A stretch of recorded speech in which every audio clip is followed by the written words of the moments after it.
प्रसाद पिरानावाला मालेगांव शहर अध्यक्ष। आज की पत्रकार परिषद में अल्ताफ शेख साहब मालेगांव प्रभारी, अजीत फाटके साहब महाराष्ट्र अध्यक्ष, अहलुवालिया जी महाराष्ट्र संगठन मंत्री।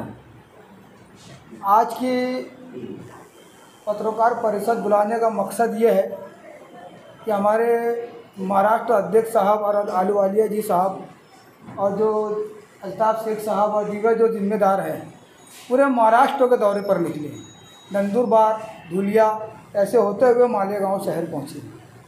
पिछली मरतबा हमने जो प्रेस कॉन्फ्रेंस ली थी उसके अंदर मैडम साहब आए थे, उन्होंने ये ऐलान किया था कि आम आदमी पार्टी अलायंस का हिस्सा है, तो मालेगांव धुलिया से जो भी उम्मीदवार रहेगा आम आदमी पार्टी उसके साथ रहेगी। पिछली प्रेस कॉन्फ्रेंस में मैडम ने इस बात का ऐलान किया।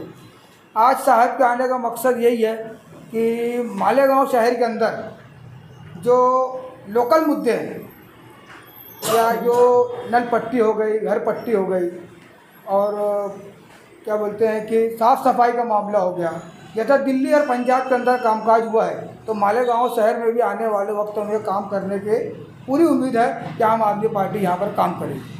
हमारे साहब लोगों का आने का मकसद भी मालेगांव शहर के अंदर वो आए, दौरा करे, देखे यहाँ के हालात को समझे, ट्रैफिक के निज़ाम को देखे, मछली बाज़ार में जो थोड़ा बहुत धान कचरा पड़ा था वो ये भी देखे कि मालेगांव शहर में गंदगी का मामला है, ट्रैफिक का निज़ाम है, धूल मिट्टी है। उनका यह दौरा मालेगांव का हुआ है और जो दौरा कर रहे हैं वो ये देखना चाहते हैं कि मालेगांव शहर में पार्टी कहाँ कहाँ तक क्या पहुँची है। तो मैं आप लोगों को भी सामने आपने देखा ही है वीडियो के ज़रिए, व्हाट्सएप के ज़रिए कि मालेगांव शहर में आम आदमी पार्टी ने हर मसाइल के ऊपर आवाज़ उठाई है।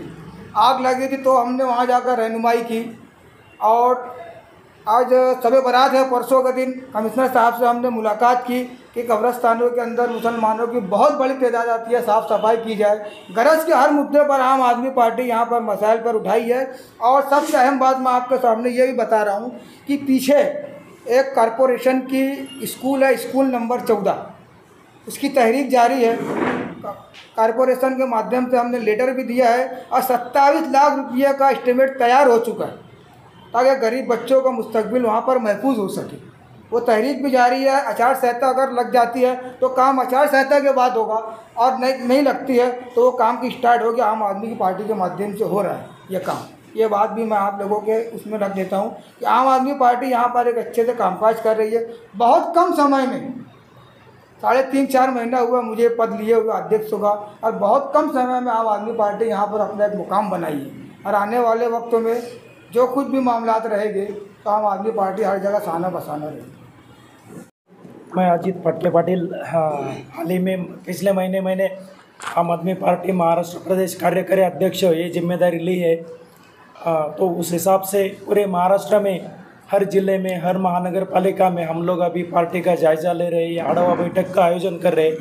ये आढ़ावा बैठक के बहुत सारे उद्देश्य है, उनमें से मेजर जो है कि अभी पार्टी का संगठन का जायज़ा लेना, हर जगह पार्टी की स्थिति क्या है, लोकल क्या पार्टी का अपना संगठन है और आगे जाके पार्टी को यहाँ पे एक बड़ी तादाद में अगर खड़ा करना है तो उसके लिए अलग अलग कार्यकर्ता ढूंढना, उनको जिम्मेदारी देना। अभी महाराष्ट्र में हम लोग 3 स्तर पे पार्टी का संगठन मजबूत कर रहे हैं। एक राज्य स्तर पे हो गया, फिर जिला और महानगर स्तर पे हो गया और फिर एक बूथ लेवल और प्रभाग लेवल पे हो गया। तो ये तीनों त्रिस्तरीय लेवल पे आम आदमी पार्टी का पक्ष संगठन पूरे महाराष्ट्र में बड़ा करना।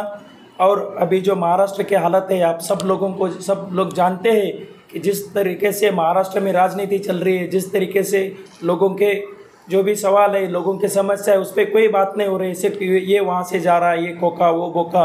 तो इस हिसाब से एक सक्षम पर्याय, एक अच्छा अल्टरनेटिव, एक नैरेटिव जो आम आदमी पार्टी काम करती है, जो दिल्ली में हमने किया है, जो पंजाब में किया है, तो उसी तरह से एक महाराष्ट्र में एक अच्छा विकल्प ये महाराष्ट्र की जनता को देना ये आम आदमी पार्टी का दायित्व है। और इसी दायित्व को निभाने के लिए आगे जाके आम आदमी पार्टी एक बड़े स्तर पे महाराष्ट्र में एक राजनीतिक पार्टी करके उभर के आएगी। और उसके सिलसिले में हम अभी ये स्टेज पे अपना पक्ष संगठन जो ग्राउंड लेवल तक, राज्य से लेके ग्राउंड तक, वो हम एक मजबूत संगठन बना रहे हैं। और उसी के सिलसिले में हम लोग ये आढ़ावा बैठक का आयोजन कर रहे हैं यहाँ पे। आपकी बात सही है। तो अभी हम लोग उसी पे काम कर रहे हैं क्योंकि जो आम आदमी पार्टी अंदर जितना भी काम चले, बट वो एक विजिबल रूप जो नहीं है सोसाइटी में, उसको हम लोग अभी बढ़ावा देने का काम यहाँ से अभी जारी होगा। और मैं दावे से कहता हूँ कि आगे जाके आम आदमी पार्टी का एक नया रूप आपको महाराष्ट्र में देखने को मिलेगा। जब से गोपाल भाई इटालिया ने महाराष्ट्र का जिम्मेदारी ली है, तो उनके मार्गदर्शन पे अभी महाराष्ट्र जिस तरीके से गुजरात में एक आम आदमी पार्टी बड़े स्तर पे बनी है, उसी तरीके से महाराष्ट्र में आम आदमी पार्टी आगे वाले दिनों में आपको एक बड़े स्तर पे दिखेगी। और आपकी बात से उसी को लेकर मैं बोलना चाहूँगा कि जैसे सिर्फ दिल्ली पंजाब की तो बात हम लोग इसलिए करते कि वहाँ पे करके दिखाया, बट महाराष्ट्र के लिए कि भी हम लोग एक विजन लेके आए, जो हमने नेवासा की सभा से हमने शुरू किया है कि गन्ने का प्रॉब्लम है। तो हम लोग अभी हमने हाल ही में वहाँ पे एक ऐसा झूठा आश्वासन नहीं जिस बाकी पार्टी की तरफ तरीके से, बट एक प्रॉपर आंकड़े के साथ हमने किया है कि जब आम आदमी पार्टी महाराष्ट्र में आएगी तो गन्ने के लिए 4700 का हम लोग ये शुगर केन को हमारी तरफ से भाव मिलेगा। जो अभी पंजाब में हमने 3900 दिया, महाराष्ट्र में हम तो 4700 तक जाएंगे। तो कपास की भाव की बात हो गई, प्याज की बात हो गई, तो जो निर्यात बंदी कर रहे हैं कभी हाँ कभी ना, तो इस तरीके से तो बात चलेगी नहीं। ये जो एरिया है नासिक का, यहाँ पे भी प्याज का बहुत सारा उपज होता है। तो आप देखोगे तो उस हिसाब से बहुत सारे इंडिया में अगर 220 लाख तक का मीट्रिक टन का प्याज बनता है, तो हमें चाहिए कि हम लोग निर्यात करें 160-150 लाख मीट्रिक टन की।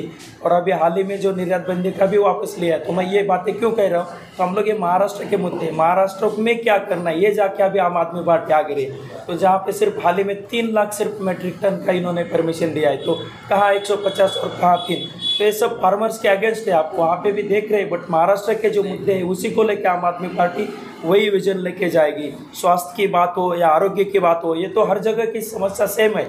ऐसा नहीं कि ये दिल्ली में अलग है, महाराष्ट्र के लोग अलग है, तो वो तो बात है ही। सबको शिक्षा मिले, आरोग्य की, स्वास्थ्य की सुविधा मिले जो अच्छे क्वालिटी की, और फ्री में नहीं मानते हम लोग, वो मानते हैं कि सरकार की हमारी जिम्मेदारी, तो इस हिसाब से वो दायित्व हम लोग निभाते हैं। और शुगर केन, प्याज और हर कोई सेहत माल की जो भी उपास है उसका निर्यात बंदी का हम लोग उसको पैटर्न दे रहे हैं। जैसे विदर्भ मराठवाड़ा में हम लोग सोलर खेती की बात कर रहे हैं, हम लोग वाटर ग्रिड की बात करें, तो विजन लेके, महाराष्ट्र का विजन लेके हम लोग लोगों के सामने जा रहे हैं। तो आपके आने वाले दिनों में दिखेगा कि आम आदमी पार्टी यहाँ की मिट्टी की पार्टी, यहाँ के मुद्दों को लेके, यहाँ का विजन लेके सामने आएगी।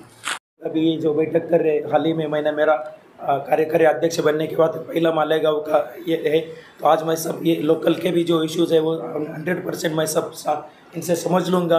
और मैं आपको बोलता हूँ सबको कि हम लोग ये मालेगांव का भी समस्या हम लोग समझ के उसका भी एक विजन डॉक्यूमेंट जल्दी से अगले महीने में हम लोग यहाँ पे प्रस्तुत करेंगे।